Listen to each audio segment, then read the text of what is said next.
तो दोस्तों आज हम फिर से आपके लिए लेकर आए हैं देश दुनिया की सभी ताजा बड़ी खबरें। फटाफट एक एक कर विस्तार से आज आपको बताएंगे, तो वीडियो को अंत तक जरूर देखें। दोस्तों वीडियो बनाने में हमें काफी मेहनत लगी है, तो वीडियो को दिल से लाइक कर दें। जी दोस्तों, पहली खबर में आपको बताएंगे कि उत्तर प्रदेश की योगी सरकार ने मुहर्रम के त्योहार मनाने पर लगा दी रोक। कोरोना वायरस को लेकर जारी कर दी है नई गाइडलाइन। वहीं आपको बताएंगे दोस्तों कि जम्मू कश्मीर में मोदी अमित शाह ने नया कानून किया लागू। सेना पर पत्थर मारने वाले युवाओं को नहीं मिलेगी सरकारी नौकरी, भाजपा ने किया ऐलान। वहीं आपको बताएंगे दोस्तों कि पाकिस्तान के प्रधानमंत्री इमरान खान ने अमेरिका पर लगाया आरोप, कहा अमेरिका ने अफगानिस्तान में बिगाड़े हैं हालात। वहीं आपको बताएंगे दोस्तों कि भाजपा विधायकों ने महाराष्ट्र में शिवसेना को दी शिवसेना भवन तोड़ने की धमकी, तो उद्धव ठाकरे ने भाजपा विधायकों को मारा थप्पड़। वहीं आपको बताएंगे दोस्तों कि मोदी अमित शाह की बड़ी मुश्किलें, देश के नेताओं की जासूसी कराने का मामला पहुंचा सुप्रीम कोर्ट। 5 अगस्त को सुप्रीम कोर्ट करेगा सुनवाई। वहीं आपको बताएंगे दोस्तों कि उत्तर प्रदेश चुनाव को लेकर अखिलेश यादव ने किया ऐलान। यूपी में गठबंधन के लिए सपा के दरवाजे सभी छोटे दलों के लिए हैं खुले। तो सभी खबरों को आपको बताने वाले हैं दोस्तों, वीडियो को दिल से लाइक कर दें। इसी बीच पर तो दोस्तों अगली खबर की ओर, तो योगी सरकार ने मुहर्रम पर लगाई रोक, ताजिया और जुलूस नहीं निकालने की दी यूपी में इजाजत। जी दोस्तों, आपको बता दें ये बड़ी खबर सामने निकल कर आई दोस्तों कि उत्तर प्रदेश की योगी सरकार ने मुसलमानों के त्योहार मुहर्रम को लेकर नई गाइडलाइन जारी कर दी है। इस बार कोरोना महामारी को देखते हुए उत्तर प्रदेश की योगी सरकार ने मुहर्रम पर बैन लगा दिया है और उत्तर प्रदेश में ताजिया और जुलूस निकालने की इजाजत इस बार योगी सरकार ने नहीं दी है। मैं आपको बता दें कि योगी सरकार ने नई गाइडलाइन में एक आदेश जारी किया है और ऐलान किया है कि इस बार कोविड-19 को देखते हुए जिलों में मुहर्रम जुलूस की अनुमति नहीं दी गई है। डीजीपी ने इसको लेकर जिला के पुलिस अधीक्षकों को निर्देश दिए हैं। डीजीपी ने पुलिस अधीक्षकों को धर्म गुरुओं से संवाद बनाने, सभी महत्वपूर्ण स्थलों की चेकिंग करने, वीट स्तर पर हालातों का परीक्षण कर व्यवस्था बनाने के निर्देश दिए हैं। जब दोस्तों आपको बता दें कि योगी सरकार ने कहा कि उत्तर प्रदेश में कोरोना वायरस अब बढ़ रहा है, इसलिए मुहर्रम किसी भी कीमत पर यूपी में नहीं मनाने दिए जाएंगे और मुहर्रम के त्योहार पर ताजिया और जुलूस यूपी में नहीं निकालने दिया जाएगा। तो ये बड़ी अपडेट आई दोस्तों कि योगी सरकार ने मुहर्रम के त्योहार पर रोक लगा दी है, नई गाइडलाइन जारी कर दी है। अभी तक सिर्फ उत्तर प्रदेश सरकार ने ही मुहर्रम के त्योहार पर रोक लगाई है।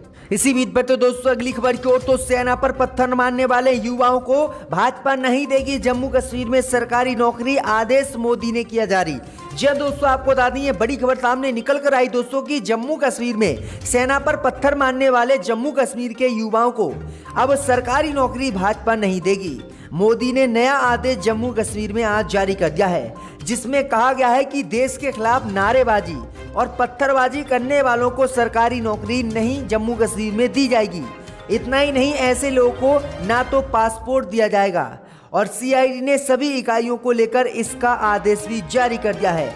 तो किस तरह से जम्मू कश्मीर में भाजपा मुसलमानों के खिलाफ लगातार षड्यंत्र रच रही है। यह दोस्तों आपको बता दें कि जम्मू कश्मीर में ये नया आदेश जारी करने के बाद तनाव फिर से बढ़ गया है और वहां के लोगों ने कहा कि जम्मू कश्मीर में मुसलमानों की आज़ादी भाजपा छीनती हुई जा रही है। अब सरकारी नौकरी अगर जम्मू कश्मीर के लोगों को नहीं देगी तो जम्मू कश्मीर के युवाओं के बदले कहाँ के लोगों को भाजपा सरकारी नौकरी देगी। तो ये बड़ी अपडेट आ रही दोस्तों। इसी बीच पर दोस्तों अगली खबर की ओर, तो इमरान खान ने अमेरिका पर लगाया आरोप, कहा अमेरिका ने बिगाड़े हैं अफगानिस्तान के हालात। जी दोस्तों, आपको बता दें कि पाकिस्तान के प्रधानमंत्री इमरान खान ने अफगानिस्तान में बिगड़ते हालात के लिए सीधे तौर पर अमेरिका को जिम्मेदार ठहराया है। पाकिस्तान के पीएम इमरान खान ने तालिबान के साथ राजनीतिक समाधान ढूंढने की कोशिश को लेकर अमेरिका की मंशा पर सवाल खड़े करते हुए कहा है कि अमेरिका ने वाकई अफगानिस्तान में चीजें अस्त व्यस्त कर दी हैं। खान ने यह भी कहा है कि अफगानिस्तान की स्थिति का एकमात्र बेहतर समाधान राजनीतिक समझौता ही है जो समावेशी हो, इसमें तालिबान समेत सभी गुटों को शामिल किया जाए।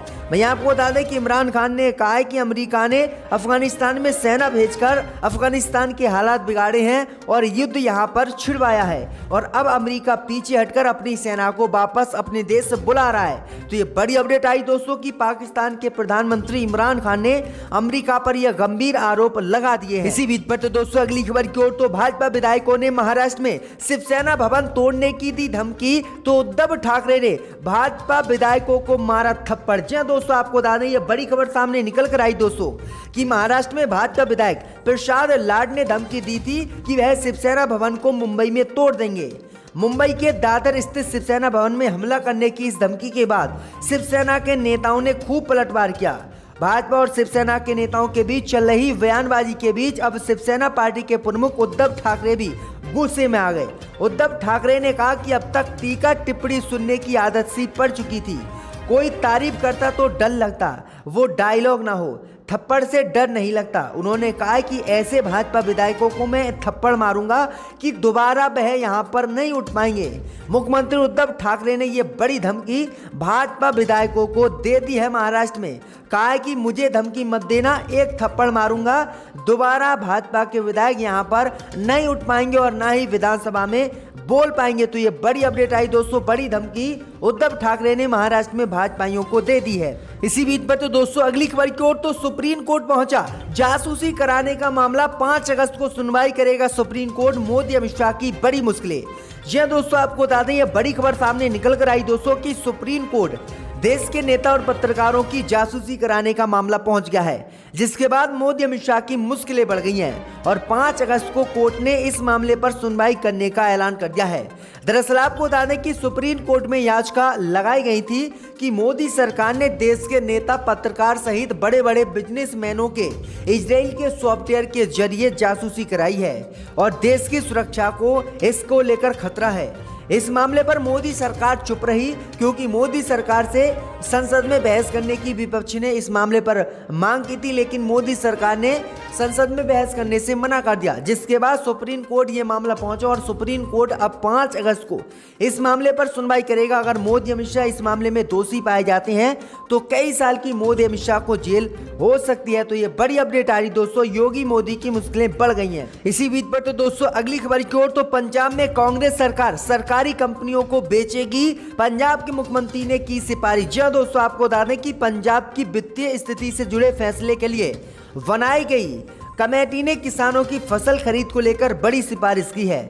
साथ ही कमेटी ने राज्य की आर्थिक हालात पर गंभीर चिंता व्यक्त करते हुए कमेटी ने स्टेट पब्लिक सेक्टर इंटरप्राइजेज को बंद करने के लिए इसे प्राइवेट सेक्टर के हवाले करने की सिफारिश की है। पंजाब सरकार द्वारा गठित कमेटी ने ऐलान किया है कि जो भी पंजाब में सरकारी संपत्ति, सरकारी कंपनियां हैं, उसे सरकार निजी हाथों में सौंप दे और सरकार इसे बेचने के लिए राजी है और केंद्र की मोदी सरकार तत्काल इन्हें बेचे और उसका पैसा पंजाब सरकार को दे। तो ये बड़ी अपडेट आई दोस्तों कि पंजाब सरकार ने भी पंजाब में सरकारी संपत्तियों को बेचने का ऐलान कर दिया है। इसी बीच पर तो दोस्तों अगली खबर की ओर तो उत्तर प्रदेश में अखिलेश यादव ने किया ऐलान, कहा यूपी चुनाव में गठबंधन के लिए छोटे दलों के लिए सपा के दरवाजे हैं खुले।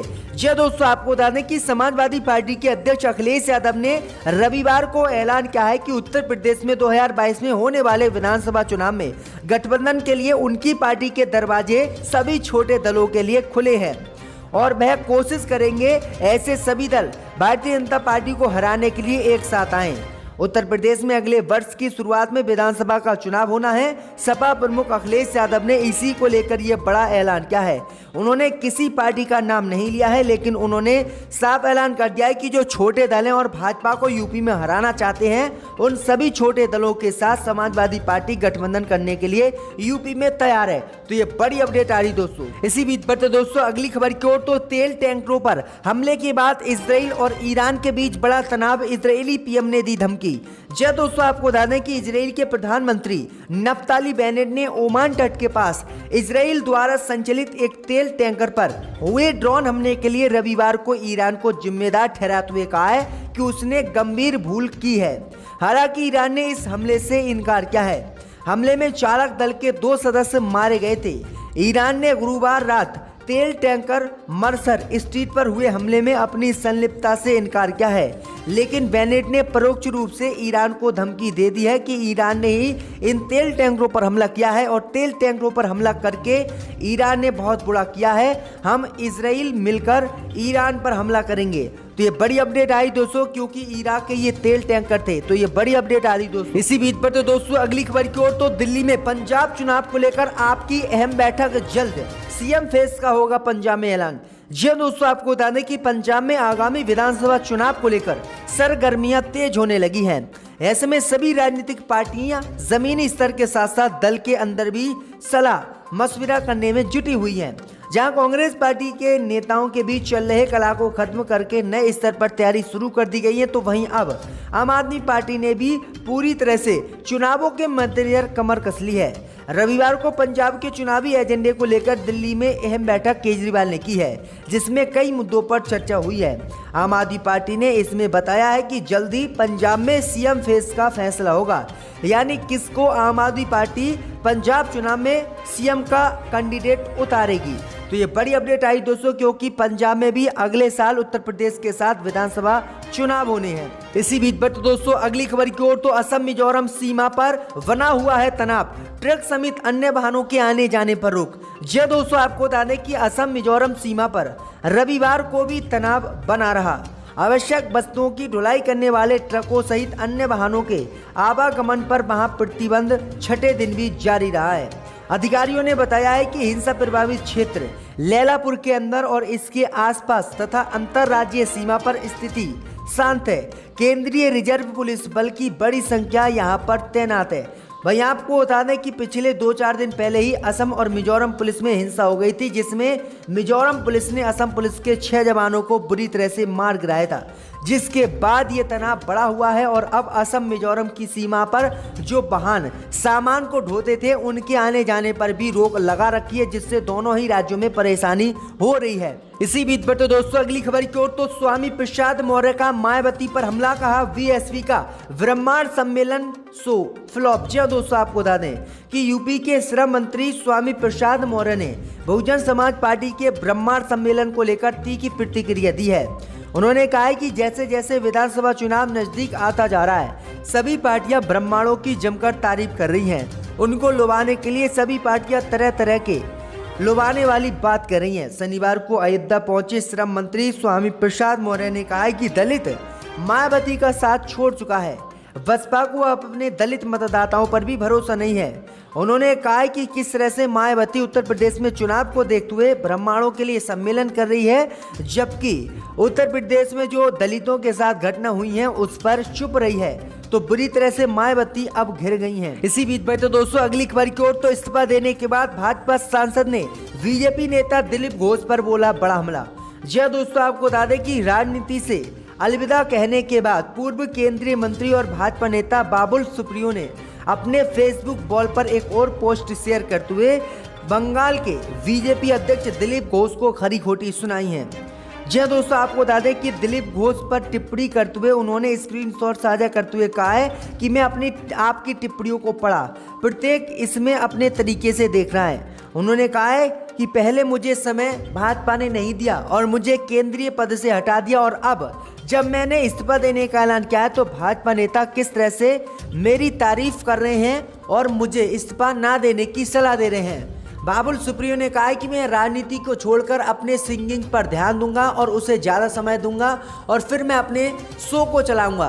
तो ये बड़ी अपडेट आई दोस्तों, बड़ा हमला भाजपा पर बाबुल सुप्रियो ने बोल दिया है। इनको दोबारा इस ऐवान में आकर